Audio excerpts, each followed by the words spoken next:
It's a great privilege for all of us to have Ambassador Dennis Ross with us. No one in our government has spent more time actively in the meetings with Israeli leaders, Palestinian leaders, Arab leaders seeking peace over the last 30 years. Tonight is our opportunity to get an insider's understanding of the past and what's possible looking forward. Before we turn our attention to Ambassador Ross, just one thing for people to note. This was my summer homework project called Born to Love, with a guidebook for hosts.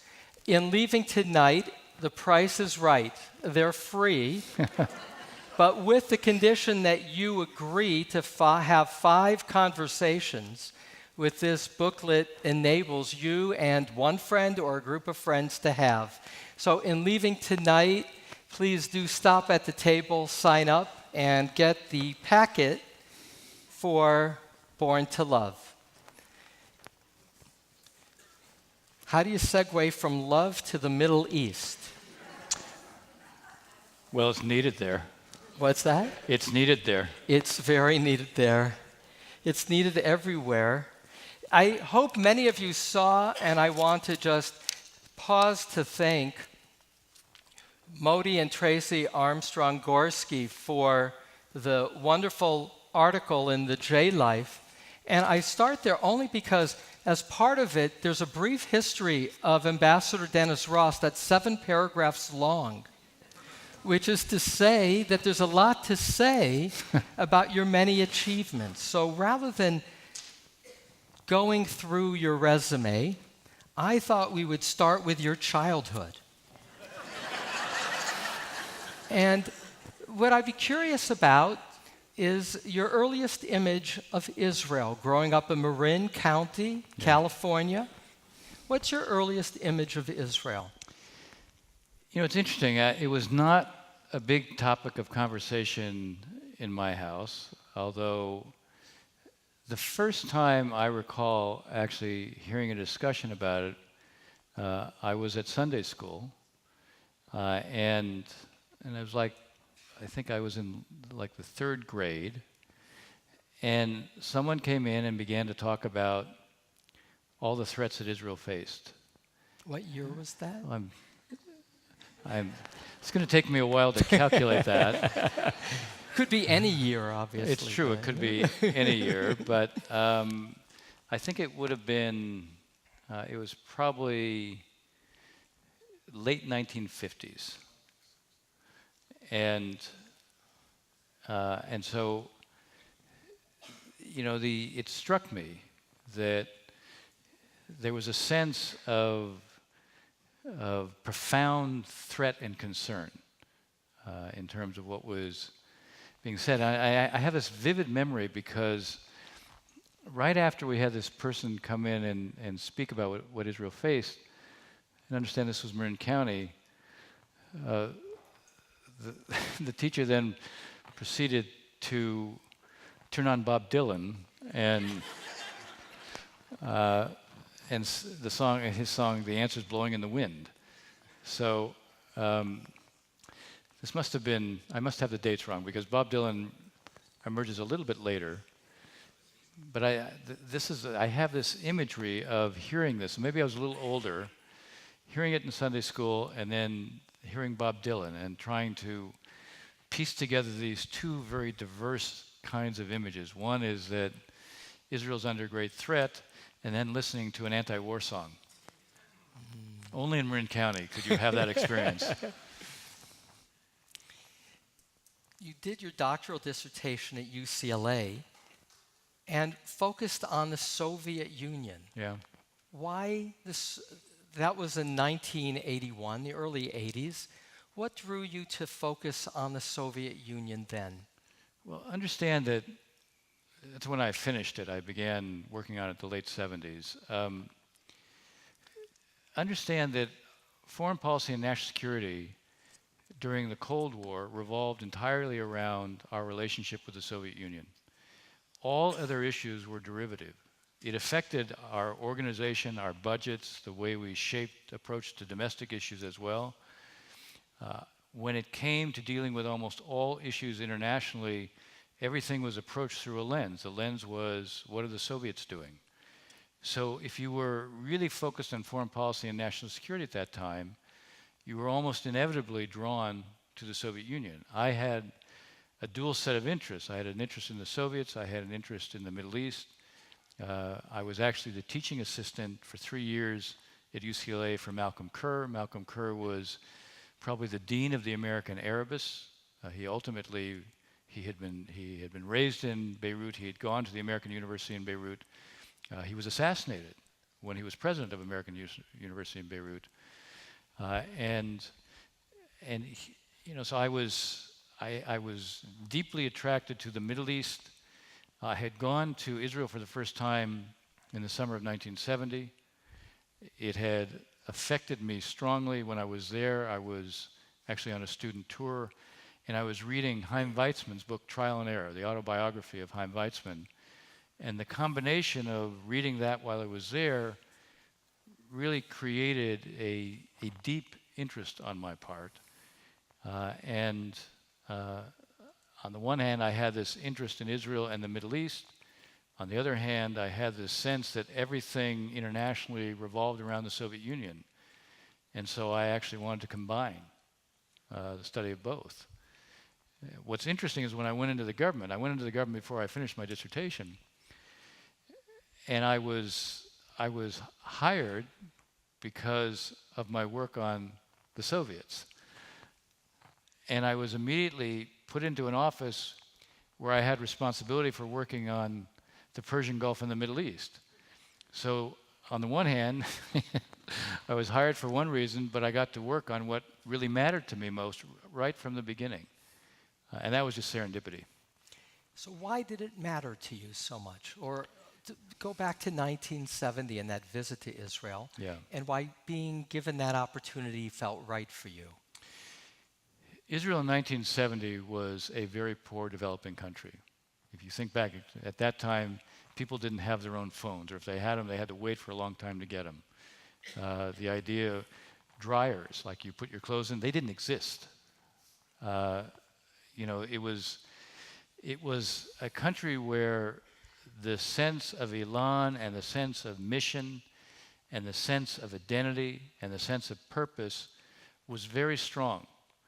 And I'm there in 1970, which, think about 1970, this is still the height of the Vietnam War. And the contrast between a place where the sense of purpose and the sense of the collective stake that everybody felt stood out in such a sharp difference from the feeling in the United States at that time that I think that added to the sense of appeal, at least to me. And it made me feel more connected to Israel. And to be fair, I was finishing up my freshman year at UCLA when the Six-Day War took place.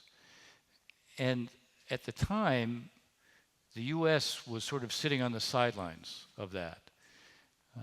I was not in favor, I was against the Vietnam War, but I wasn't a pacifist. I was against it because I felt like it diverted us from what really mattered.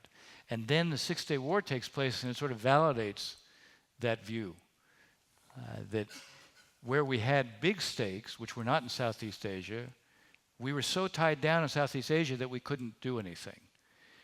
So it builds my interest more. It builds my interest more in sort of Israel. But going to Israel, it's one thing to sort of have more of a sense of identification with Israel as a result of the Six-Day War.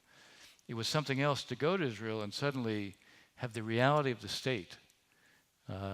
And as I said, the kind of spirit that you felt there. I was on a student tour. We went all around the country over a couple-week period. We were an international group of students, and we sort of collectively bonded not only with each other, but with the country. So there you are, given that opportunity in the State Department to focus on the Middle East. What was the first peace negotiation that you participated in? what's interesting is I start in the Pentagon, and then I start in the Pentagon during the Carter administration as a civil servant. I was an accepted civil servant, meaning I didn't go through the normal process of becoming a civil servant because I was seen as having a set of skills. I went to the State Department at the beginning of the Reagan administration, and the autonomy negotiations were underway then. I didn't take a direct role in the autonomy negotiations, but I was asked to provide supporting papers, supporting analysis. So I was doing that in 1981. Now, even after Camp David, I wrote from the Pentagon, I wrote a series of analyses about what needed to be done as it related to security issues, because that's what my responsibility was over there. So I was more peripherally connected to what was happening after Camp David. When I was at the State Department, I fed much more directly into the supporting structure of the autonomy negotiations. And they interestingly enough, after the assassination of Sadat, which is on the anniversary of what they call the Ramadan War, what the Egyptians call the War of Ramadan, you had a period which from October of 1981 until April of 82, where the final Israeli withdrawal from the Sinai was going to be completed. And at that point, the Israelis took the negotiations very seriously because they felt the negotiations could keep and maintain the relationship with Egypt, particularly after Sadat. Prior to that time, the negotiations had been, in some ways,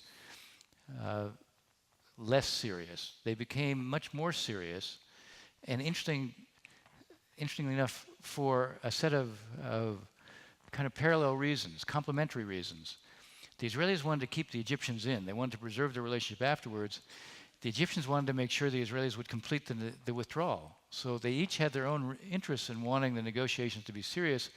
One of the things that isn't known is that during that time, the Israelis agreed in the negotiations to give the interim self-governing Palestinian Authority, which was, the purpose of the negotiations was to create what would be an interim self-governing Palestinian Authority, a rule of autonomy for the Palestinians. This is 1981. This is 1981.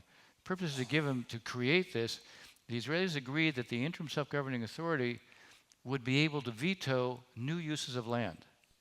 Now, if the Palestinians had been willing to agree to that, I mean, this is the PLO, Egypt was talking for the PLO or for the Palestinians at that time, if they'd been willing to agree to what the Egyptians were prepared to work out with the Israelis, and the Israelis under Begin were prepared to accept, all new uses of land could have been determined by the Palestinian Authority at that time, and that would have fundamentally affected Israeli settlement policy. Talk about lost opportunities from a Palestinian standpoint. The old Abba Eban line was, the Palestinians never miss an opportunity to miss an opportunity. And that, when you look historically, was really a profound moment. So 1981, what's the next negotiation of significance? I leave the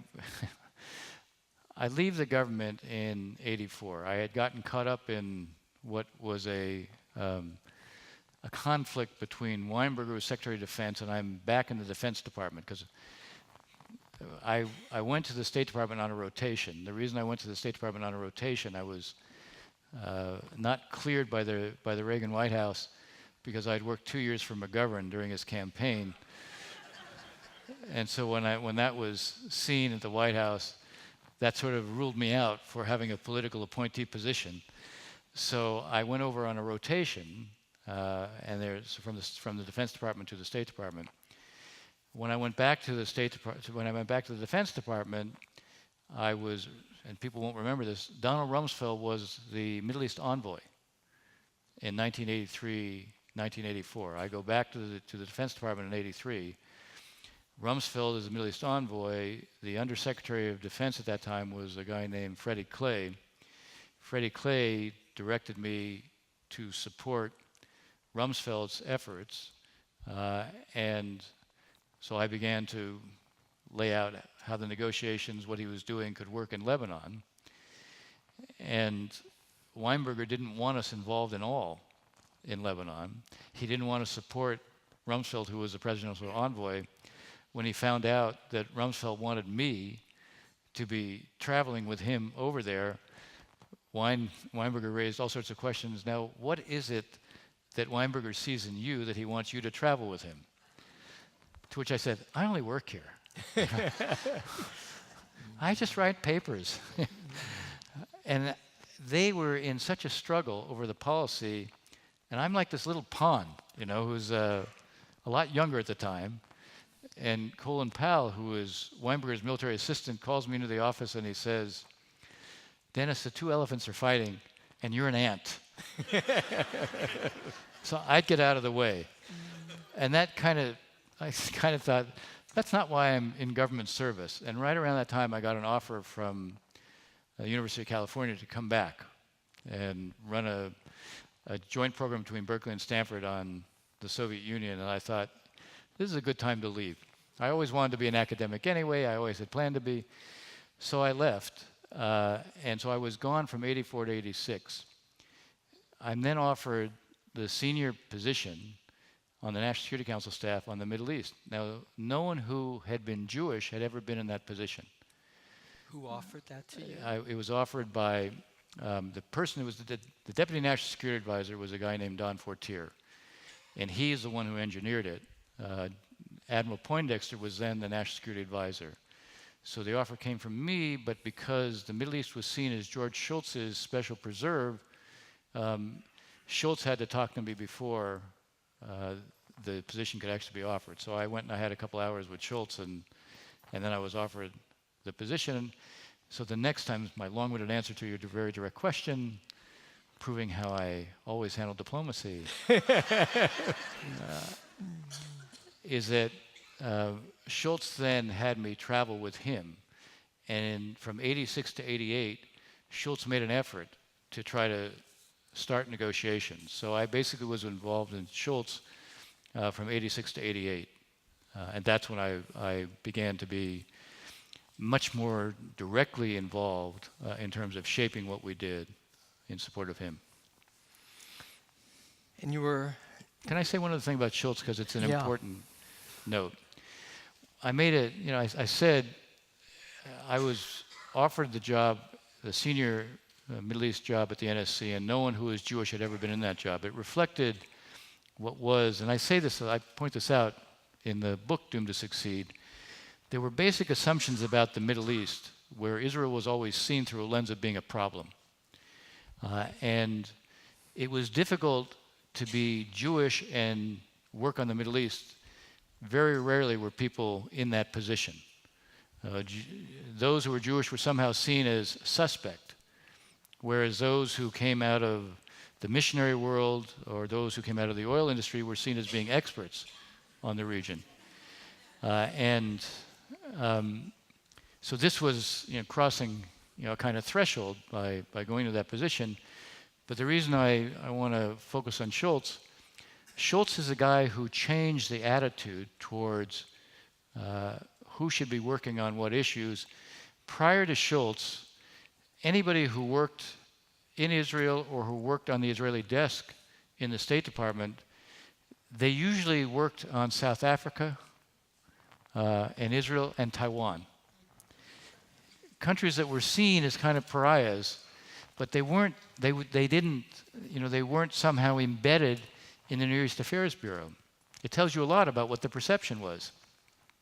Shultz mandated that if you were going to become an ambassador, which is what all foreign service officers hope to be able to become, if you're going to become an ambassador, you had to serve in Israel or on the Israeli desk. You could not serve only in Arab countries or on the Arab desk, because he said there's an Arab-Israeli conflict and there has to be an awareness and a sensitivity to both sides, not only to one side. That was a profound decision that he made. He made that before I was offered this job, And I think it's one of the turning points in terms of affecting the attitudes. When I say in the Reagan administration that for the first time there's still a debate, there's still different constituencies, but for the first time there's a constituency within the administration that sees Israel as an asset to the United States and not as a problem to the United States.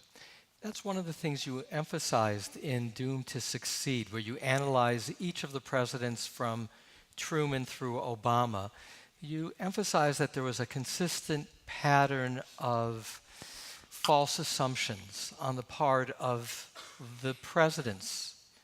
Share what those false assumptions were regarding to negotiation. There were three basic assumptions that were embedded in every administration, and I'll tell you they still exist today.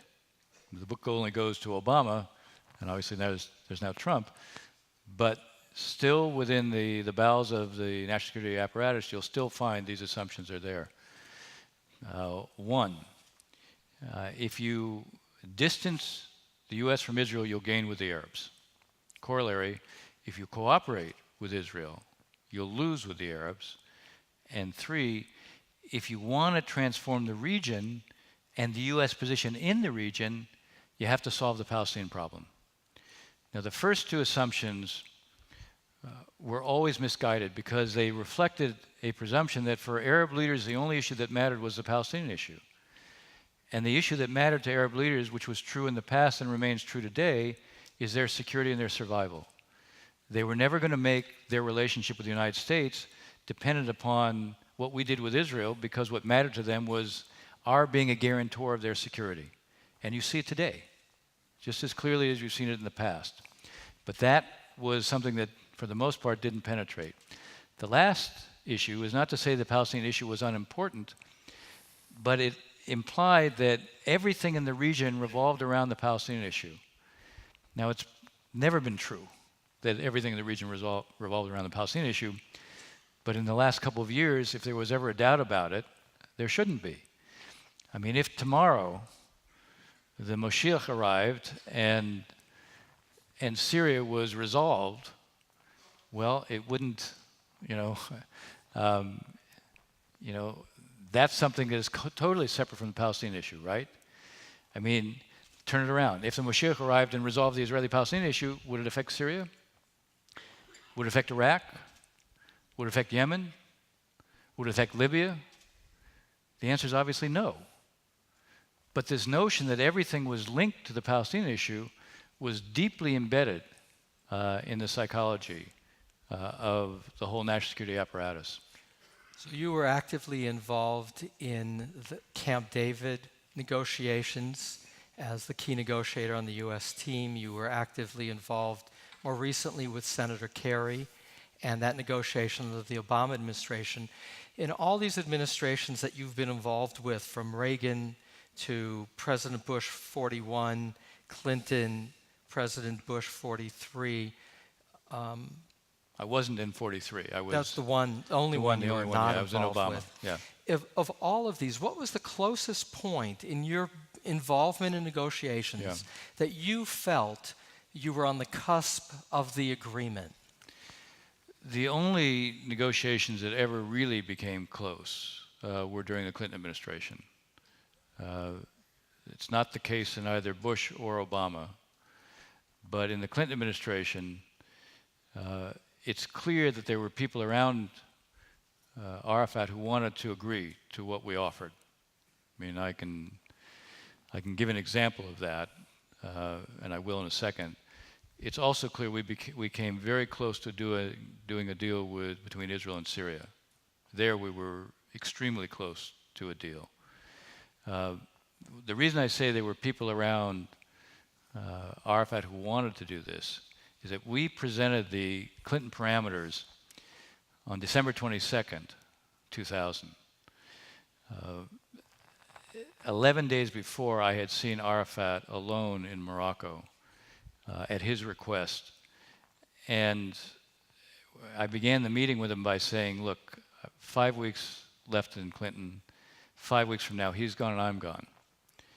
And he says to me, well, I know he's going, but you can't go. And I said, I'm gone. He said, no, but you can't go. I said, I'm gone. He said, no, but you can't go. I said, I'm gone. And so I said, since I'm gone for another time, I said, is there a deal here?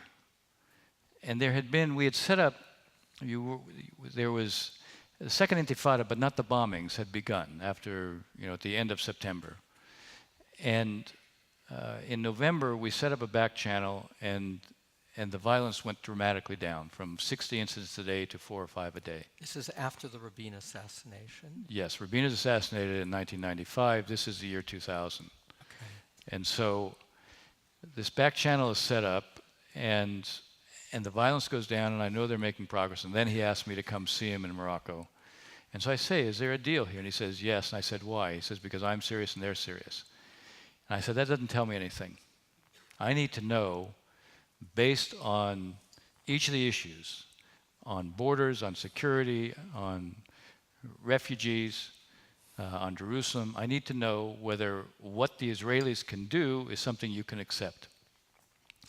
And he again says, well, I'm serious and they're serious. So I said, I'll tell you what I'll do. I'll tell you what I think they can do. And you tell me whether you can accept it. And so I went through each of the issues. And I gave him, a sense of what it could be. And I said, can you accept it? And he says, yes, I can accept it.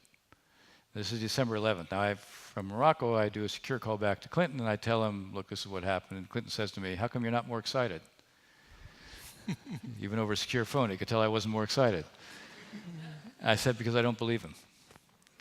I think it's easy for him to say yes to me in private. I think the minute he has to go public and defend it, I'm not at all convinced he's going to do that. Why? But I said, we have to test this. So we invited both delegations to Washington. They came to, and they went to Bolling Air Force Base. The first day of our meetings with them, I shrunk the gaps between them as guidelines to begin the talks and say, okay, come up, let's see if you can come up with an agreement.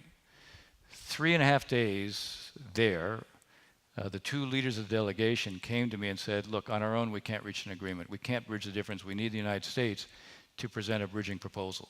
What was the gap? The real problem was on the Palestinian side, no one could agree to anything. Among themselves? Yeah, well, they were at war with each other, and also they were afraid to assume a responsibility for concession. They could give hints, they could tell us, but they didn't want to be responsible for making a concession. So it became easier for them to say, okay, we'll respond to the American proposal than for them to be offering a proposal of their own. So, and this was actually, from the Israeli standpoint, it was also easier. So this is where the Clinton parameters came from. Now, the night before, we were presenting it Saturday morning. The Israelis moved from Bolling Air Force Base to the Hay Adams Hotel so they can walk to the White House on Shabbat. And midnight, Friday night, I get a call from Mohammed Dakhlan, who's one of the Palestinian negotiators, and he says, I have to come see you.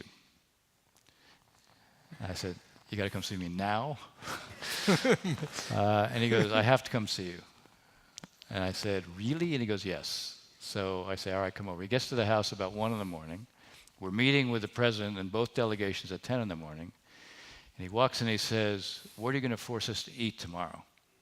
What he means is, what's going to be hard to swallow? I said, look, I can't go ahead and tell you what we're going to present. The president's going to do that. But I'll tell you what I'll do. I'll tell you what are the tough issues for you, and I'm not going to say anything else. And I went through and I said the tough issues for them were going to be they were going to have to concede on refugees, and there were going to be concessions they were going to have to make on security. And so he said, look, can't you make it any easier? Can't you give us something more? And I said, no, because you can tell by what I'm not saying what's going to be hard for the Israelis. And I said, I'll tell you what, though. I don't want President Clinton's last act to be a failure.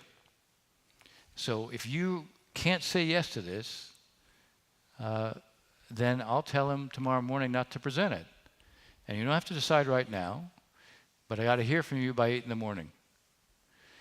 And for the next 5 minutes, he didn't say a word. He sat there, and it was almost as if I could literally hear the wheels turning. And by the way, in negotiations, one of the things you always do, if there's silence, don't break it. You don't want to show you're anxious. If they're thinking about something, let them think about it. So I didn't say a word. After 5 minutes, he says, go ahead and present it. He thought they could accept it, and he thought he could help deliver it, which turned out to be wrong. So I say that's why we got so close on the Palestinian side. The problem, of course, was Arafat, that in the end, Arafat couldn't make the personal transformation that was required to do a deal. And what did Arafat do in that moment, in that negotiation? Well, he came, first of all, when the Clinton parameters were presented the next morning, what the president did is he read through the presentation. Who's in the room? Who's in the room? The president's in the room. I'm in the room. The two delegations, the two Israeli and Palestinian delegations are in the room, and several of the people on my team, on the peace team, are in the room as well. Is Arafat in the room? No. This is the negotiators who are there. Arafat will come on January 2nd.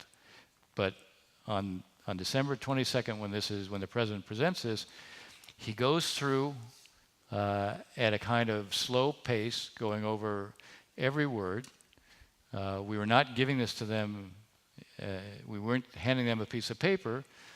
This was a proposal from the United States, but I stayed behind after the president was finished, and I went over. Both sides came to me to go over what they had, to be sure what they had was right. The president said, this is not an American policy. This is an American bridging proposal. You each have 5 days to respond to it. The only response that is acceptable to us is one that is a yes. If you come in with reservations that are outside the confines of these parameters, what the parameters did is basically shrink the differences on every issue. Some of the issues we spelled out what the answer was, but for example on borders we said annexation should be 4 to 6% of the West Bank. A territorial swap would be 1 to 3%. So they would negotiate the final terms of that, what would be settlement blocks and swaps. Other issues we spelled out. On Jerusalem, we spelled out what the proposal was. On refugees, we did much the same. On security, again, we left some room for discussion, but we shrunk the differences. So what he said is, your answer has to be within the confines of the parameters. The parameters themselves are not negotiable. And you have 5 days to respond. The Israeli government, meaning the Israeli cabinet, voted to accept the Clinton parameters on December 27th.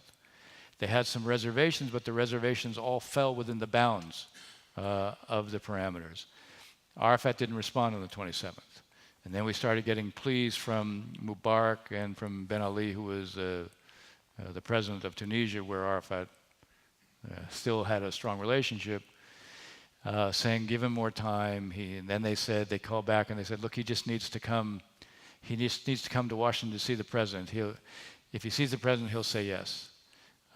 And so on January 2nd, he came to see the president, and he did not say yes. He said no. Did he explain himself? Well, not really. I mean, in a sense, it was a game. It was almost a game. I mean, he came in and he thanked the president. He said, this is great. And then what he proceeded to do was, on everything where the Israelis had to make concessions, he accepted it. On every single issue on which he had to make concessions, he said, that's not acceptable. And from hindsight, what's your sense of him, his motivation, and his limitation? Arafat, I said before, he couldn't make the transformation from revolutionary to statesman. It required too much personal redefinition. And the reason it required too much personal redefinition was that the struggle defined him. He wore his keffiyeh in the shape of Palestine. It was wrapped here, but the shape was always in the shape of Palestine. When I tell you a story that I think is very revealing, right after I did two 23-day shuttles to negotiate the Hebron Accord. What is the Hebron Accord? The Hebron Accord was, the Interim Agreement was concluded in 1995, 5 weeks before the assassination of Rabin. It called for the establishment of the Palestinian Authority in all the cities of the West Bank. The one city in the West Bank where there was a provision that still needed to be worked out, but general principles were established, was Hebron. The reason was Hebron was the only city in the West Bank where there was also a small Israeli presence. So the decision there was that the details of that would have to be worked out later. When Netanyahu won, defeated Paris, it took 3 months, but he was willing to sit down and have a negotiation on Hebron. And so what had to be done was to work out the terms of the Israeli redeployment in Hebron, which was complicated, as I said, because you had an Israeli presence, a small Israeli presence of about 400 in a yeshiva within the city itself. And that wasn't true for any other Palestinian city on the West Bank. So to work out the details, it took 2 separate 23-day shuttles. Now, the first one I finished, we thought we were going to conclude, and worked literally the last 7 days around the clock, and then at the last minute Arafat wouldn't say yes.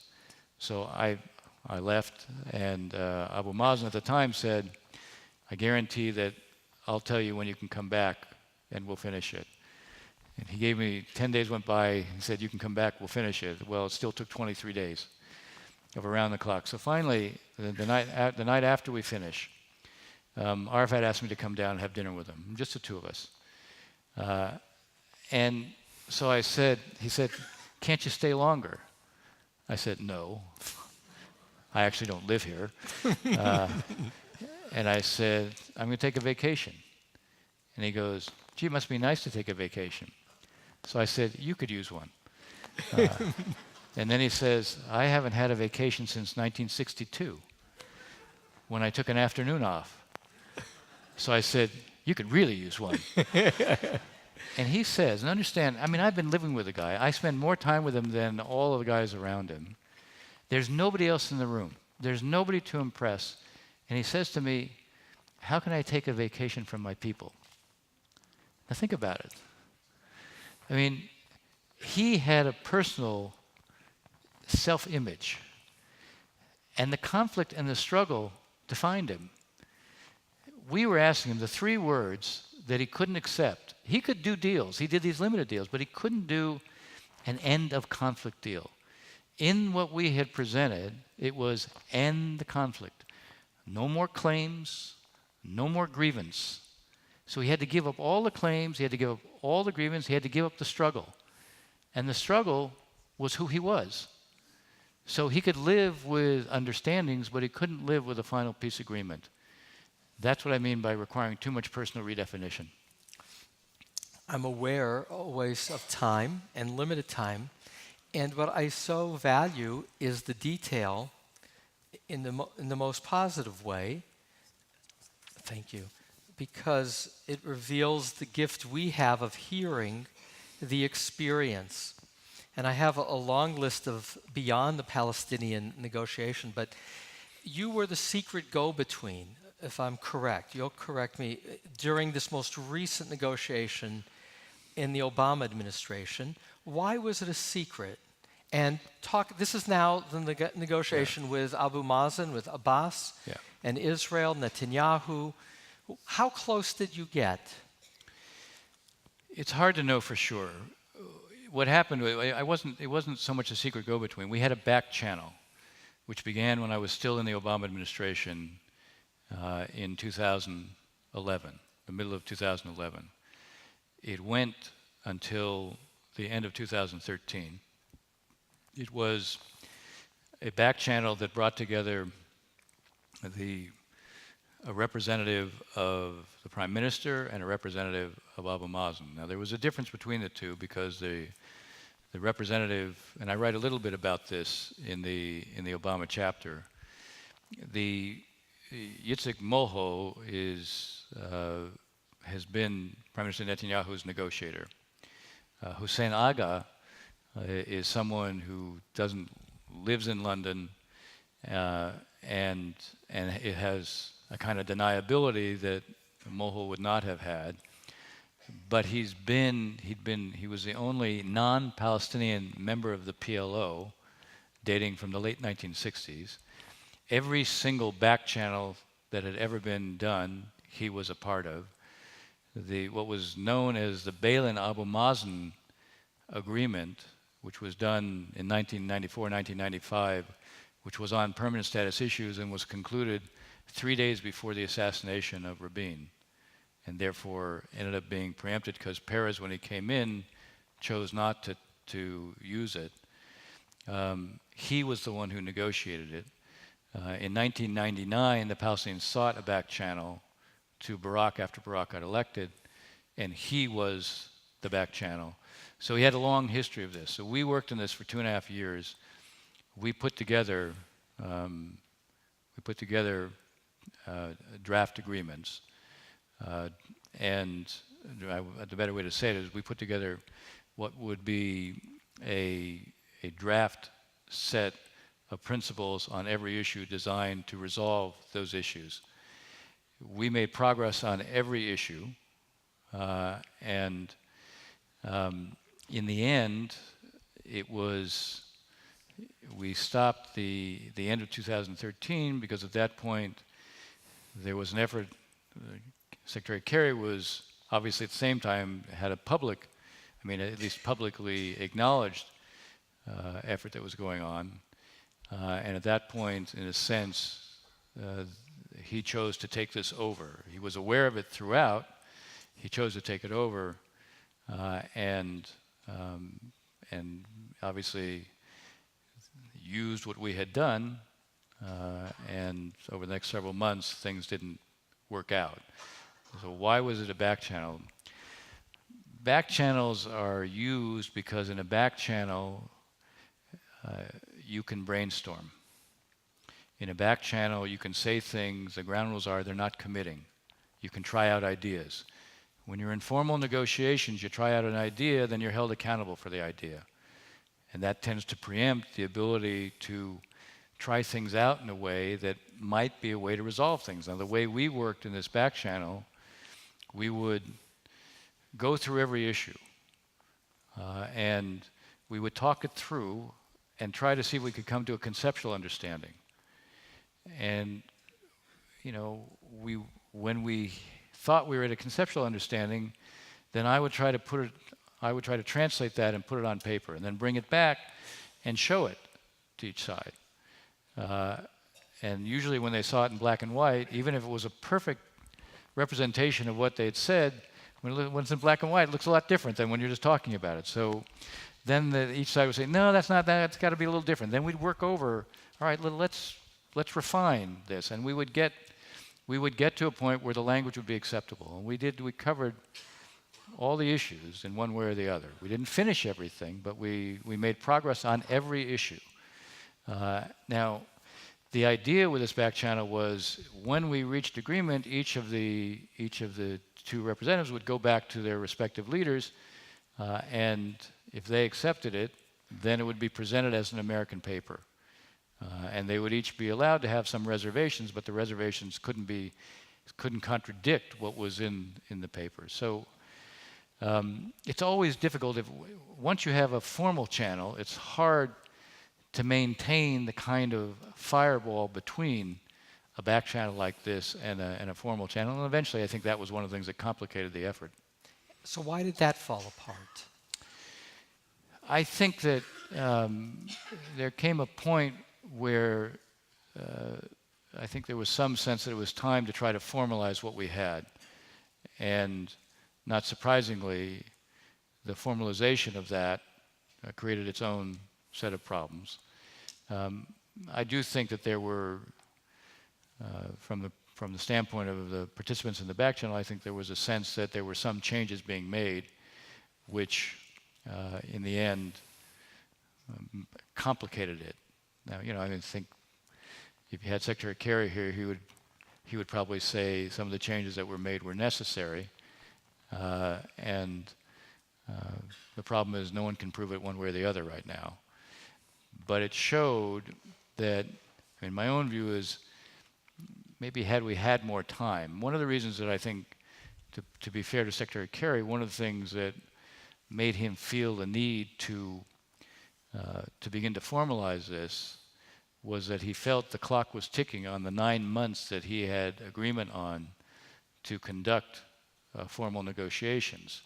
And he worried that the combination of the clock ticking, the fact that the fourth tranche of prisoners that the Israelis were supposed to release was also now going to take place. He saw a confluence of things that he felt if he couldn't begin to formalize this very quickly, he might not be able to sustain the process.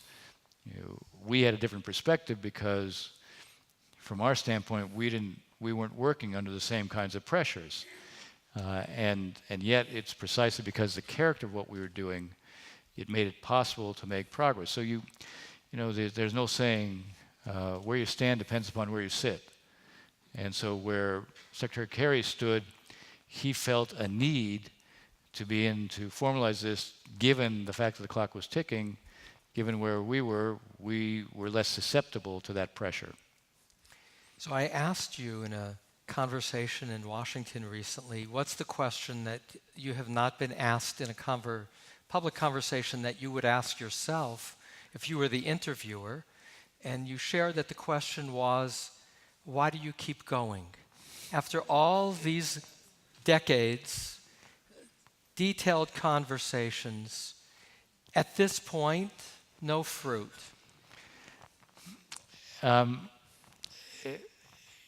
Look, it is interesting. I don't get asked that question, thankfully. Look, the short answer is, and it goes back to when I first somehow got grabbed by this issue, and why. When I began negotiating, I was negotiating on arms control issues. And arms control issues are complete abstractions. When we were doing START negotiations with the Russians, what they're about is how do you create stability in an abstract sense? You change the character of the kinds of missiles or cruise missiles or submarine-launched missiles and bombers you had, so that the makeup, the composition of your forces lend themselves less to being able to strike first or less to one side thinking that it can strike first and gain something. So it's true in an abstract sense that you can improve stability by changing the composition of the force structure on each side. But it's a complete abstraction. Whereas here, real lives are affected. One of the things that affected me more than anything else is that when I was negotiating the Hebron Accord, and I would go down to Gaza every day from Israel to see Arafat, I would stop oftentimes on the way in, knowing that the meetings would be long, and we would go to the restaurant at the Yad Mordechai, which is a kibbutz just on the edge of Gaza. And I would have, at one point I had an Israeli woman come up to me whose son was about to go into the military, and she had tears in her eyes. She grabbed my hand. She said, "Please succeed." And I felt that. I felt it then. I feel it now. So for me, I know the Israelis aren't going anyplace. I know the Palestinians aren't going anyplace. I know there's no alternative to coexistence, but I also know we haven't found the way to produce it. And that matters to me, and I don't lose perspective on it because, Yitzhak Rabin said the conflict began in 1889 when the first Jew who had made Aliyah was killed. Some people date it from the Balfour Declaration, and we're close to the 100th anniversary of the Balfour Declaration, which will be November 2nd. So this is more than a 100-year conflict. So when people say to me, "Look, haven't you spent enough time? Isn't it time to give up?" When you have a conflict that's more than 100 years, the point is it doesn't just end like that. But there's a need to find a way to end it. And now you have 3 grandchildren living in Israel. I with do. your son having made Aliyah with his wife. Right. Looking forward, I'll just pause. And again, I understand that members of the Trump administration, including Greenblatt, have come to you for guidance. What are you saying to the Trump administration about what's possible now? Well, obviously, I'm not the only person they reach out to. I'm sure they reached out to a lot of people, but they're reaching out to me. They're asking me what my views are. So what I tell them, the ultimate deal isn't available right now, but that's not a reason not to make a serious effort. The effort right now should be break the stalemate, restore a sense of possibility, which I think is possible. I mean, the problem is today, it's not just that the gaps between the two sides are deep and substantive, it's that the gaps between the two publics are shaped by a complete loss of faith. When I use the term faith, which is appropriate sitting here, I mean a loss of belief. You can lose confidence. That's not the same as losing faith. Faith is something much more fundamental. Israelis today don't believe that the Palestinians will ever accept Israel as the state of the Jewish people. And Palestinians today don't believe the Israelis will ever accept a Palestinian state. And so every step or every move or every statement that is made is viewed through a lens of disbelief. And those statements or those actions deepen the disbelief. So the idea that you're going to get leaders to take a leap and solve issues like Jerusalem in an environment where there's complete disbelief is not a premise that is particularly believable. But that doesn't mean you can't make an effort, and it doesn't mean that you shouldn't try to make the effort. First of all, when you do nothing, you create a vacuum. And in the Middle East, one thing we know about vacuums is the worst forces fill them. And we haven't had, basically since Kerry's effort failed in 2014, nothing much was done. Well, the situation got worse in terms of the disbelief. So what I've been telling them is, from my standpoint, that's the first thing to understand. The second thing is the fact that there's a convergence of strategic threat perception between Israel and the Sunni Arab states creates the potential even on this issue. Not because the Sunni Arab states are focused on this issue, because they're not. They're focused on Iran. But because they want the U.S. in the region, they fear that we will withdraw. Again, it goes back to what I said earlier about they see us as the main guarantor of their security. If they fear we're going to withdraw from the region, we are no longer that main source of security. But if to keep us in the region, they think because President Trump has talked about this being the ultimate deal, that they need to do something on the Israeli-Palestinian issue and reach out to the Israelis, they might well be willing to do it. Now, they will still need something from the Israelis on the Palestinian issue to use with their own publics. But here, through quiet diplomacy, you could create a kind of move. If I were doing what I used to do, I would go to Netanyahu privately and I would say, I'm going to work to produce a Saudi move towards you.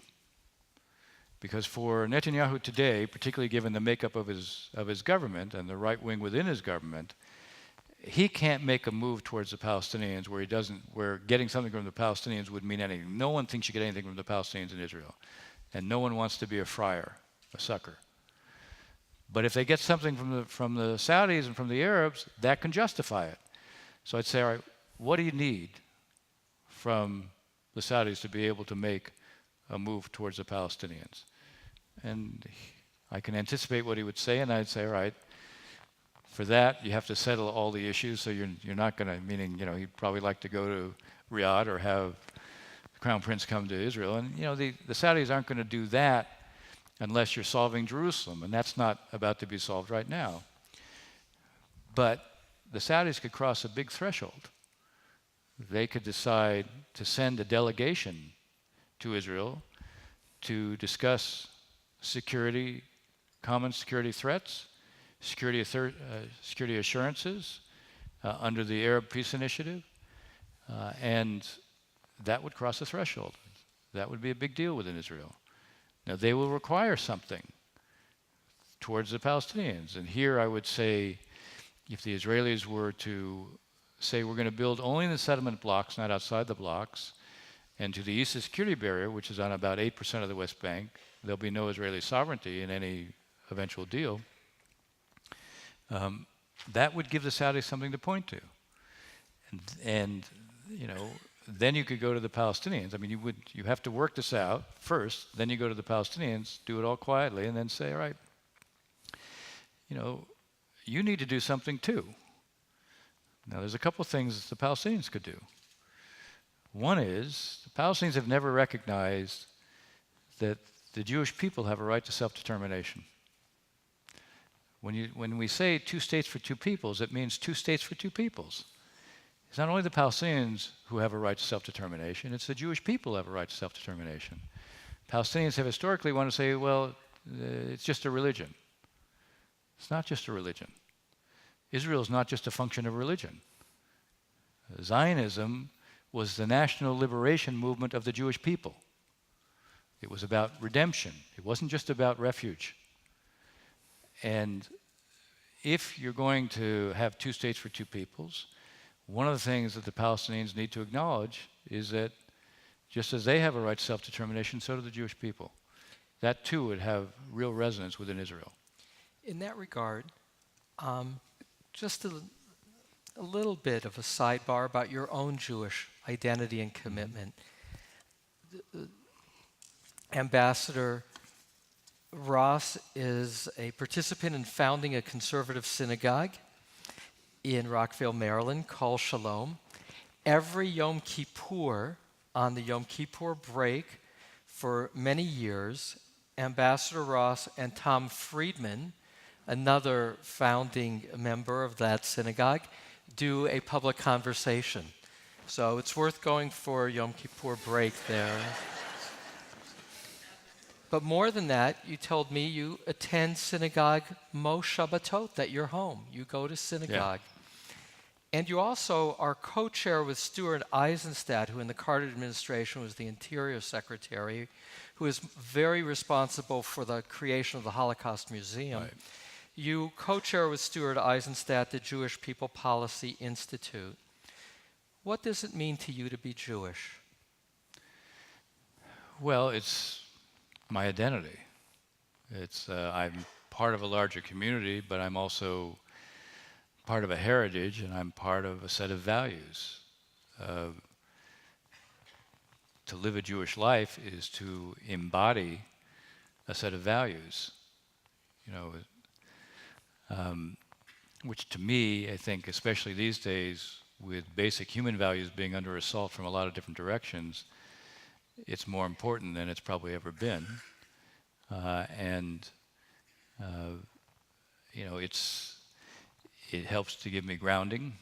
Say more about what those values are. Well, for me, look, I mean, I don't need to tell you this. You know, what are the things that we believe in? Well, we believe in things like humility. We believe in justice. We believe in mercy. We believe in compassion. We believe in tolerance. We believe if you're living a Jewish life, you fulfill all of those values. And that's what I mean by those values are very much under assault today. And the answer to that is to think more about the importance of those values, to think more about how Judaism has been, in many ways, has represented a civilization as much as anything else, not just a people, but a civilization. When we talk about tikkun olam, to mend the world, that's part of living a Jewish life. And so for me, you know, to feel that I'm not just saying that, but acting on it, is an important part of how I choose to try to live my life. Now, on college campuses, many Jewish students, let alone other students, have the impression that Israel's not living up to those Jewish values. They would say Israel's occupying another people. What do you seek to share when you go to college campuses with those whose perception is that Israel's been the obstacle? Well, the first thing I do is I try to explain, what efforts at peacemaking have actually been, and why haven't we succeeded. But I also say, look, this is a conflict that's not a morality play where one side's all right and the other side is all wrong. The fact is you're dealing with two national movements competing for the same space. So what you're really trying to do is you're trying to reconcile two rights. I emphasize, especially with BDS, what BDS is about importing the conflict from the region to the college campus. I said, I've spent 30 years trying to solve the conflict. BDS is about trying to perpetuate the conflict. So I seek to sort of explain, if you want to try to resolve the conflict, you don't try to demonize one side, you don't try to delegitimize one side. That's what BDS is about. They're about, first of all, they're not about two states, but they don't admit it. They try to hide what their real purpose is. They're about one state, they're about no Israel. And so delegitimization is actually the opposite of peacemaking. Do I defend every Israeli action? No. I don't think there's a logic to building settlements outside the blocks. We came up with the concept of blocks and swaps in the spring of 2000 before we went to Camp David. Why?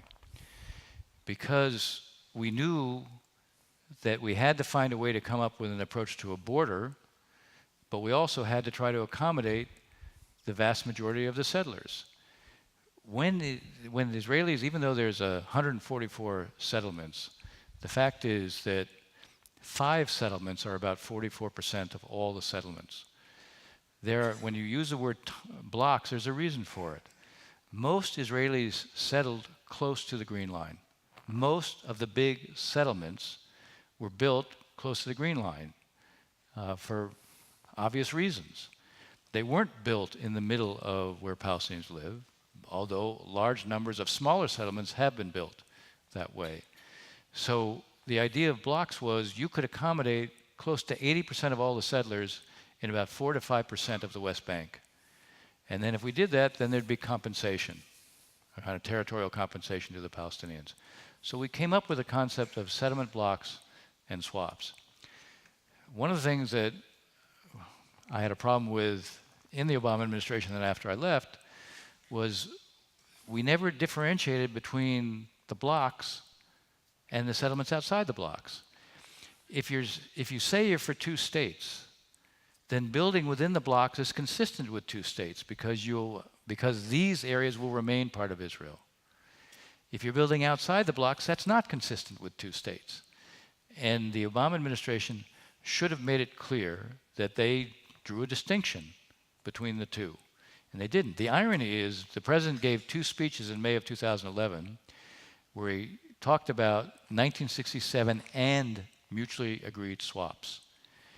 But we never had a settlement policy that reflected 1967 and mutually agreed swaps, and meant that the default line, the border could not be June 467, because you had to incorporate the blocks into what the border would be. That would allow you to incorporate most of the settlers, and it would allow you basically to come up with a border, and you could also reach out to the Israeli public in a way that showed not everything beyond the June 467 line is viewed the same way. We didn't do that in the Obama administration. We should have done that in the Obama administration. In fact, at the end of the Obama administration, there was a resolution in the UN that the United States abstained from. Say a word about that, and there's behind it another question, and now we still have time. Was Obama the worst president for Israel, as some people claim? Well, if you read my book, as I know you all will, in the Obama chapter, what you'll see is Obama was actually quite committed to Israeli security, and in a very genuine way. In some ways, he felt because he was so committed to Israeli security, he could disagree with Israel on settlement policy. The problem with Obama was he created a kind of public dissidence with Israel. And rather than winning the confidence of the Israeli public, which any American president needs to do. If you want to affect Israeli prime ministers, you have to prove to the Israeli public that you get Israel's predicament. You understand the region. You understand the nature of the threats. You get that, when you're in Israel, if you're in the Middle East, if you're weak, you're dead.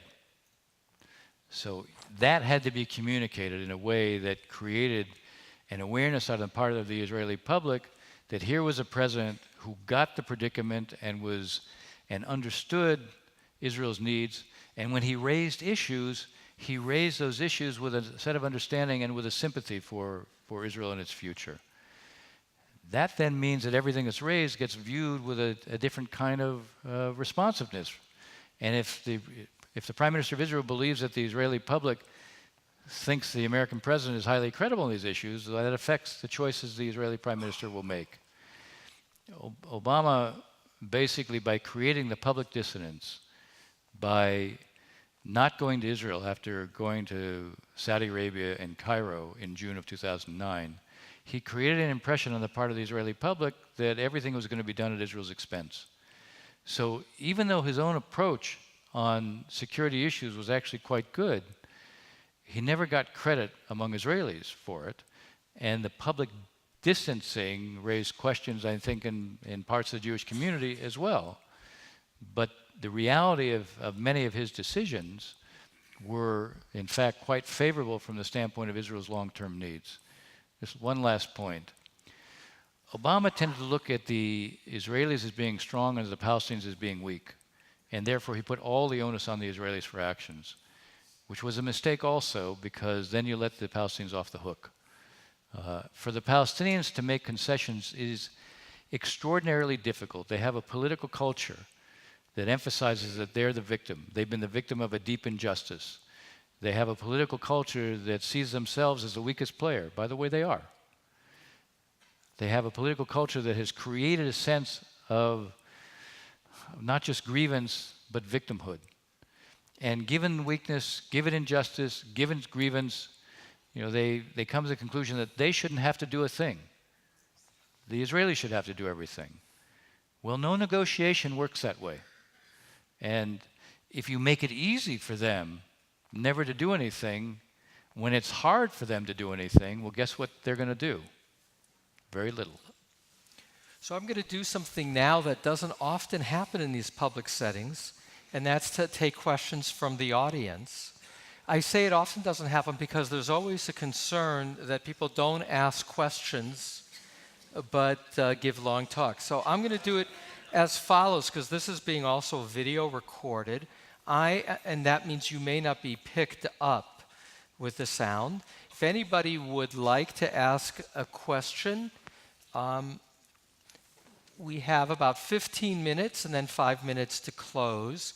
If you stand, I'll acknowledge you. We have a couple of mics, but even with the mics now, I don't have the reason of that, but I want to control the length of the questions and that they be questions. Alita? And then after. Okay, Alita? Thank you. Yeah. Good evening, Ambassador. To follow up on what you just said, do you think the Palestinians have kept their public persona to be weak and vulnerable because it behooves them to do so? It gives them an advantage. That some of their own weakness is perpetuated by themselves in the hopes of political gain. So I think look, I think repeat the question. Well, the essence of the question was, do the Palestinians use the image of weakness for political gain? And I think some of it is not conscious. I think it's been a way of operating. To be fair to them, they really do have a profound sense that, they are much weaker and they are victims, and it's such an important part of their narrative that it's hard for them to break free of that. I think the issue is not whether they use it, the issue is whether you respond to it. I mean, the right response to it is to say, look, if your strategy is to be a victim, the one thing it's going to guarantee is you'll always be a victim. The right approach of the United States and of the international community is to say everybody has to be responsible, everybody has to be accountable, and there is no negotiation where each side doesn't have to make an adjustment in their position. What compromise represents is mutual adjustment. So I think, to be honest, I'm less concerned about that they may act this way, whether it's by design or not. The key is less what they do and more the response, because they're not going to change that posture so long as it becomes clear that they're not required to change that posture. I mean, one of the interesting things is when the Kerry effort came to an end, what really brought it to an end was that there was, in the midst of an effort that was being made, including after discussions about the Israelis being prepared to take certain steps in Area C. Area C is 60% of the West Bank, and Israel controls that 60%, and they were prepared to begin to allow the Palestinians to do real building of housing in Area C, something they hadn't done before, and basically still haven't done. And this would have been an interesting and significant move, and right at that moment, Abu Mazen appeared to do a deal with Hamas. And not only that, he also suddenly announced 12 to 15 new institutions in the UN system that they were going to join. And that's when everything sort of stopped. But the administration didn't call attention to that. The fact is, there's something else. On March 17th, 2014, when Abbas was at the White House, President Obama presented to him a set of principles that were drawn from the kind of things I was talking about before, that went beyond what had been agreed to with Netanyahu. He asked for a response, and he hasn't gotten it to this day. And yet, when Kerry was asked what broke this up, he said, well, there were settlement announcements and everything went poof. So I don't mind the idea of saying the Israelis did things that made it complicated with settlement announcements, but how can you single out only Israelis when in fact it turned out that the Palestinians took a series of steps that basically preempted this and then never responded? So the point is, hold both sides accountable. Eyal Wilner.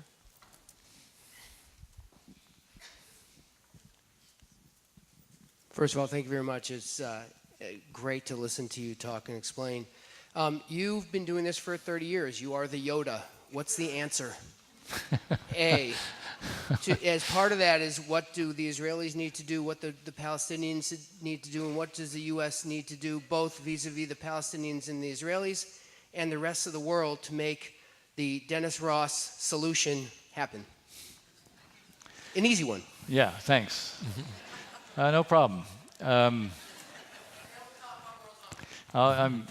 going to do it on one foot. Look, I mean, in the end, I'll tell you what Rabin once said to me. Rabin once said, look, we have to give up more than they have to give up, but I have to see they're prepared to do something that's hard for them. It can't be that only we do what's hard. And that's, when we presented the Clinton parameters, the effort was, what shaped it was thousands of hours of dealing with both sides. Thousands of hours of dealing with them on a bilateral basis, thousands of hours of being with them in a trilateral setting. And what we did is we said on the core issues, look, what Israel needs to be in a position where, when it comes to the issue of refugees, that the refugees has to be settled in a way that guarantees the future of Israel as a Jewish democratic state. So it means refugees are not coming back to Israel. Refugees should be resolved through the issue of a Palestinian state. When it comes to the issue of security, the security arrangements have to be shaped in a way where Israel retains its ability to defend itself by itself. Given the history of the failings of international forces, we cannot have a set of security arrangements or Israel in a position where it's made by the agreement, it's made somehow more vulnerable in a way where on its own it can't address those vulnerabilities. So that needs to be what's essential for the Israelis. What's essential for the Palestinians is that the Palestinians have to have borders that permit them to have a viable state. And it's inconceivable that any Palestinian or any Arab can accept an outcome where even if the city of Jerusalem isn't divided, because it shouldn't be divided again, that the Palestinians don't have a capital in a part of Jerusalem. There is no Palestinian leader and there's no Arab leader. If we talk about the Saudis playing a role on this, if Jerusalem isn't part of it, they won't play a role on it in the end. So the point is, negotiations ultimately are about reconciling needs, not wants, needs. The needs boil down to what I just said. Now, within that framework, that's what informed what we did with the Clinton parameters. And the answer lies, using the principles I just described, the answer lies in that, but you can't, in an atmosphere of complete disbelief, the ability to sort of move both sides to what I just described is simply not possible. So you've got to change the context. You've got to change the environment. You've got to restore a sense of possibility.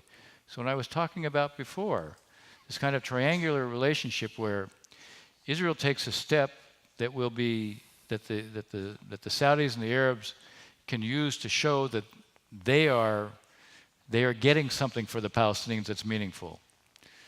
They take a step towards the Israelis that show that they are crossing a public threshold in terms of how they deal with Israel, including on common security concerns, which, by the way, below the radar, they're dealing with. So this is take it above the radar so the Israeli public can see it as a manifestation that we see you as a partner. And you know what? We're not going to stay in the closet. We're going to come out of the closet. And then the Palestinians make a move that takes account of acceptance that the Jewish people have a right to self-determination. They don't have to say Jewish state right now. If they accept the principle of the Jewish people have a right to self-determination, that tells you, and it tells the Israeli public, something they've never heard before. So here are, what I described here are moves by each of them that breaks the stalemate, restores a sense of possibility, changes the context in a way that then can begin to allow you to deal with the principles that I just laid out before that. Doomed to Succeed is the book that's available outside. I did read it and found it again to be easy to read. It was good Shabbos reading. It was, fluid, and at the same time detailed and substantive. The relationship of each of the U.S. presidents to the State of Israel. The person who introduced me to the book is Fred Reese. He's responsible for tonight in the sense that I said to Fred Reese, who writes a monthly book review for the San Diego Jewish paper, what have you read lately that we should bring into our community? He said, you must read Doomed to Succeed. And even though Dennis Ross has been, and the Bames were the ones who enabled Dennis Ross to be here only about a year ago through the JCC. So in that light, Fred Reese gets the next question. And then, okay. You've talked about... Wait, use the microphone, and then we'll pass, and then Mike will get the follow-up. You've talked about what you think should happen. So let's talk about what might happen. Given our present administration and Secretary of State, 2 or 3 years from now, what do you expect to see?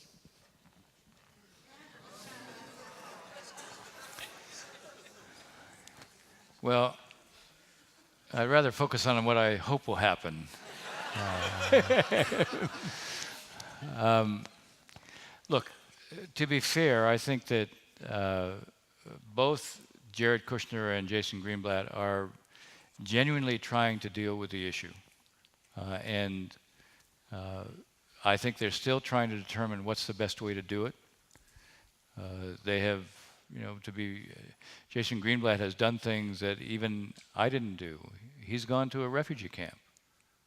I mean, he's made an effort to show a kind of genuine concern and interest in both sides, which I think was very important to be able to do. The question is going to be, what is the approach they settle on, and can that approach in the end, as I described, break the stalemate and restore a sense of possibility? For me, that's the measure. And we don't know yet.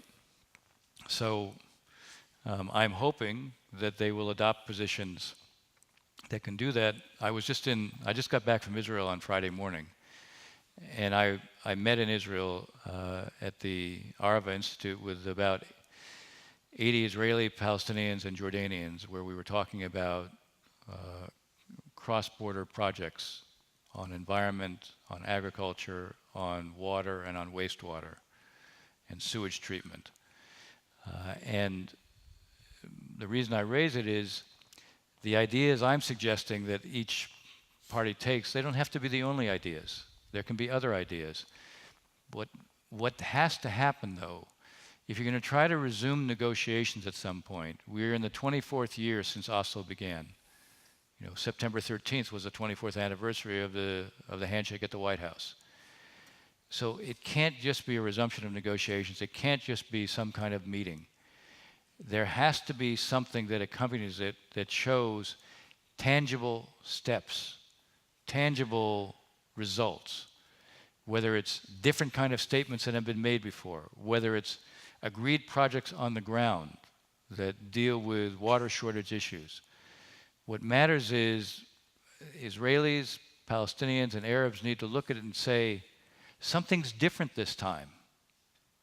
It's not just another resumption of negotiations. If there's just another resumption of negotiations that is disconnected to changes on the ground or symbolic, meaningful gestures that say something about acceptance, then all it'll do is deepen the cynicism. The best proof of the deep cynicism is not just what I describe in terms of the loss of faith, the polling of each side. Now on the Palestinian side, you no longer have a majority that favor two states. They used to be in the 80 percentile that favored two states. And on the Israeli side, it's still a slight majority, but it's like 51%. What drives that is the disbelief. Who wants to invest in an outcome you think is never going to happen? One of the favorite polls, not a recent one, but it's consistent with the more recent ones that I like to cite, is one poll showed 69% of the Israelis favor a two-state outcome, and 91% believe it'll never happen. So unless you change that, that's what I mean. If you're going to resume something, you got to give people a reason to take a second look. Mike, just a brief. Okay, quick question. Who do you see as the successor to Abbas? What do you know about him, and how do you think he'd be different? It's almost impossible to identify one person as a successor, and I don't think there'll be one person. Abbas has three hats. He's the head of the PLO. He's the president of the Palestinian Authority, and he's the head of Fatah. I think what you'll get is three different people wearing those hats. I think you'll have a collective leadership. I suspect one of the three will probably be Nasser Kidwa, who was Arafat's nephew.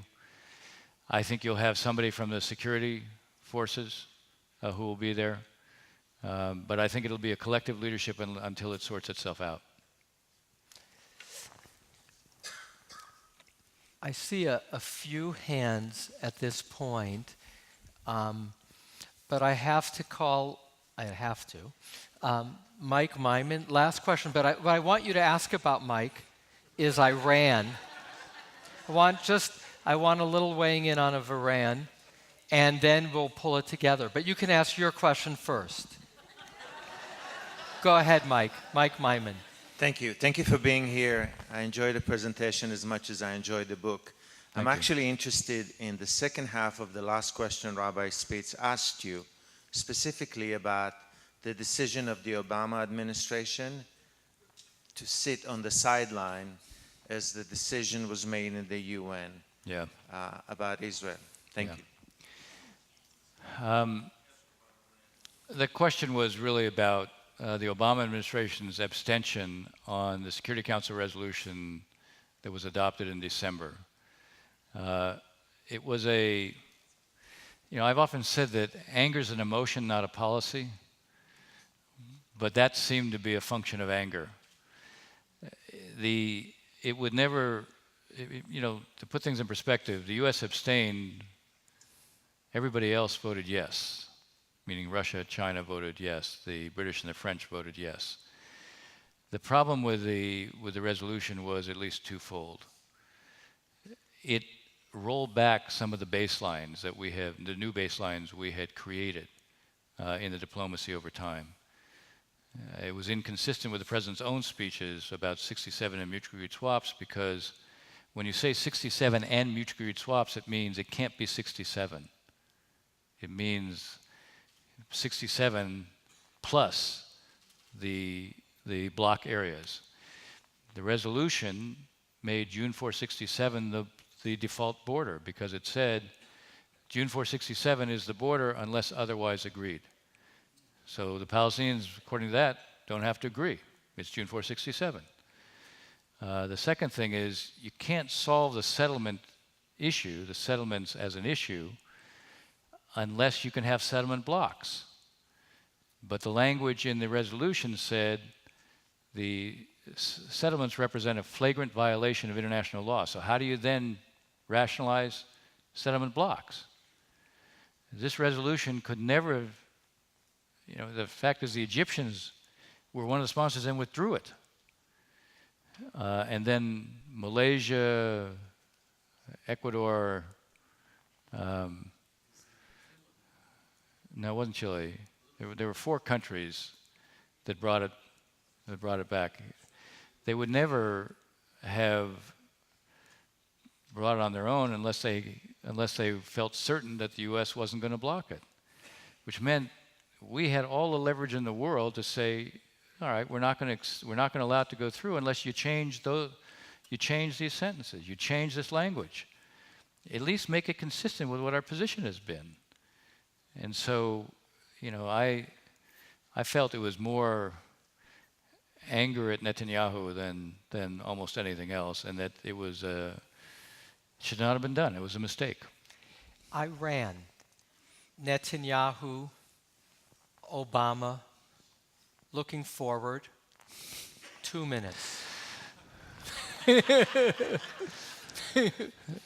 this a lightning round? No. Look, I think the easiest way to describe it is the following. One, the JCPOA, the Joint Comprehensive Plan of Action, is a nuclear deal. It has positive elements in it and negative elements in it. The positive elements are there was a significant reduction of Iran's capability, meaning they had 10,000 kilograms of low-enriched uranium, which can make quite a few bombs. They were forced to remove that. So it was sent outside of Iran, and they can't have for 15 years more than 300 kilograms of low-enriched uranium, which is less than 1 bomb's worth of material. They had to go from 20,000 centrifuges down to 5,000 centrifuges, 10,000 of which were actually operating. So those are good. They had to take the core of the heavy water reactor, which you have 2 ways to build a nuclear bomb. One way is through enriched uranium, the other way is through separating plutonium. If you have a heavy water plant, the heavy water plant is what creates a byproduct of plutonium, which can then be separated if you have reprocessing. They basically can't reprocess. They commit to no reprocessing for 15 years, and they'd have to build a plant for that anyway, so they don't have it. But they took the core of the heavy water plant out, which changes, what it can. When they put a new one in, its byproduct there'll still be traces of plutonium, but much less. So those are all positive. Now, that's the good news. Now the bad news. The Iranians are allowed to have a very large nuclear infrastructure with basically, other than the limits that are provided for in the NPT after year 15, which is 13 years from now, there really are no limits. They can produce highly enriched uranium. They have a legitimate, large nuclear infrastructure that preserves the option of having a nuclear weapon. It simply defers it. So that's a problem. Now there are ways to deal with that. And one of the things to do is to think about the fact that if you still have 13 years, what are the things you can do in those 13 years to build your deterrence and to do more to maintain an international consensus that would make it clear to the Iranians that if they even think about moving down the direction of a weapon, that they will lose their whole nuclear infrastructure.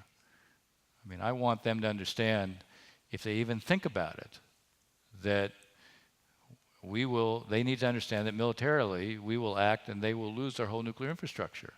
I don't want them to even be tempted because they'll have a capability that could tempt them. The Trump administration, the president is saying he's not going to certify again. Now, what does that mean? The certification is not tied to the JCPOA in terms of its being part of the deal. The certification was something that Congress did, that the Obama administration agreed to, which was the Congress wanted every 90 days for the administration to certify that the Iranians were living up to the terms of the JCPOA. And the president has said that if it had been up to him, actually it is up to him, but he said if it was up to him, he would have decertified 180 days ago. So there's an expectation that he's going to decertify when this comes due on October 15th. Now the problem is the Iranians are engaging in very bad behaviors, but they're not part of the deal. That they're testing ballistic missiles, by the way, for which you don't put conventional warheads on ballistic missiles because they don't carry a lot of payload. Developing ballistic missiles usually is for some other delivery, for delivering something else. And the problem is, while it's bad and you can have sanctions against it, they're not part of the JCPOA. So decertifying because they're doing ballistic missile testing is not consistent with what was agreed to. You want to hold them accountable for it, fine, but it's not part of the JCPOA. That Iran is now building a corridor, a land bridge from Iran through Iraq to Syria to Lebanon to the Mediterranean is a real threat. But that's not part of the JCPOA. We should have a strategy that deals with this, that counters this, which, by the way, right now we don't have. We have an ISIS-only strategy when it comes to Syria. So we need to raise the costs to the Russians in a way that convinces them that if they don't lean on the Iranians and the Shia militias to stop the expansion within Syria, we will. And just one quick word on this. I'm not talking about putting American ground troops in there. The Russians have 1/10 in terms of quantity, not in terms of quality, where it's much less than that, of the aircraft that we have in the region right now. They use 50 planes to change the balance of power on the ground in Syria. If they understood that we were going to use our air power to say, we're not rolling back Iran, we're not rolling back the Shia in Syria, we're not rolling back the Assad regime, but we're not going to allow them to expand any further. Because if they do, you're going to end up with a major confrontation between Israel and Iran, Hezbollah and Shia militias at some point, within the next couple of years. If we don't want that to happen, if we don't want Jordan to be destabilized because they'll be down on the Jordan border, then we need to do this now. Now that's not tied to the JCPOA. So the decertification only relates to, are the Iranians living up to the terms of the JCPOA? And according to the IAEA, which is the monitoring group, they just issued a report saying they are. So if you want to deal with, we should have a strategy towards Iran. The administration is reviewing a strategy towards Iran. The JCPOA should be derivative of that. The decertification doesn't require the administration to walk away from the deal. It's just a response to Congress. But it implies that maybe we could. Now, what we could do is we could say, all right, look, you use decertification as a lever. You say, I don't recommend this, but at least there's a logic to it. The reason I don't recommend it is because we'll be by ourselves the minute we do this. The other members of 5+1 who negotiated this they're not going to follow us. But potentially what you could do is you could say to the Europeans, we're decertifying, but we're going to stay in the deal. The administration just this week continued to waive the sanctions. The sanctions regime was suspended for 8 years. It wasn't terminated. So here again, we have on a periodic basis, we have to waive the sanctions because they were suspended. So the administration can say, we're staying in the deal. And we may stay in the deal for some period of time, but we also need some satisfaction on dealing with these issues outside of the JCPOA. Now that might be a lever that would get the Europeans to be more responsive on these other issues. So what I'm aware of in this evening is, one, your enormous gift to us of time and energy. This is a long conversation, and he just came back on Friday from Israel and then flew cross country to be with us. And it's the stamina of a diplomat, and it's a great privilege for us. I'm reminded also of how many details it takes. All too often politics is slogans, and listening to you as a diplomat, it becomes clear that the details are the game and where it's at, and frankly what's held peace apart.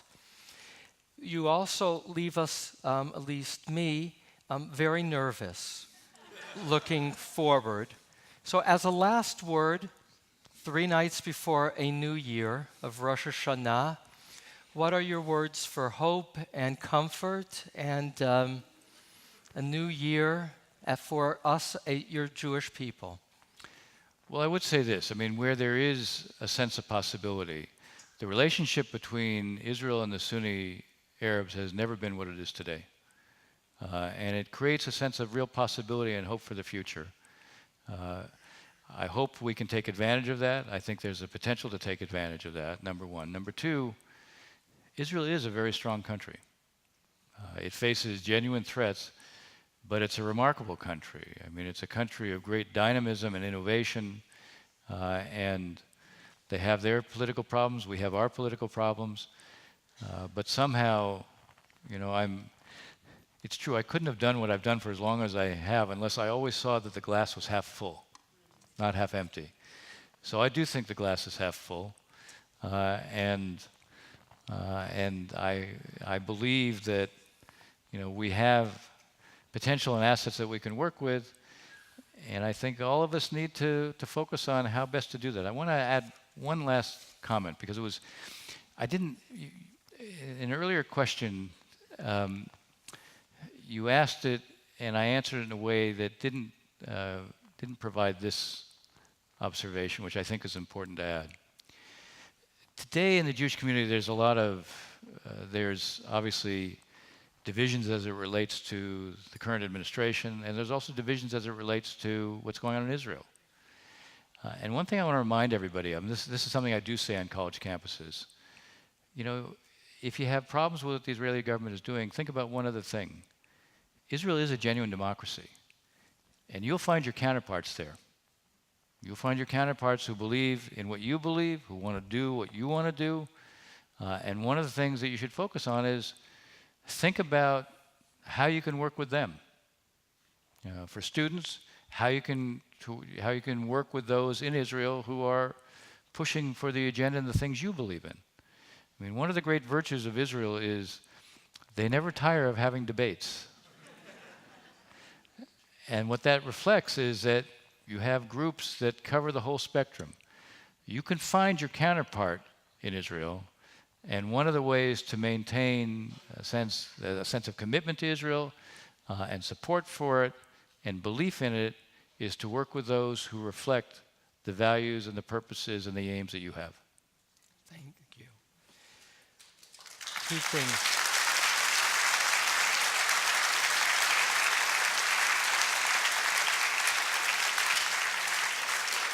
I want to encourage everybody to get a free copy of Born to Love, Why, How, and With Whom.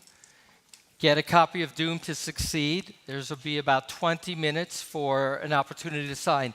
One closing word as people are leaving. This is worthy of a standing ovation. For me, to honor Ambassador Dennis Ross, who has served our country. Thank you. Thank you. Thank you. Thank you. Thank you.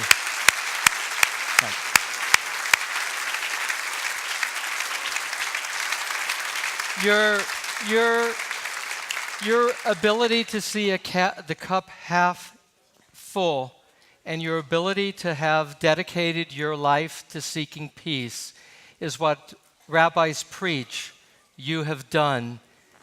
Thank you. Thank you.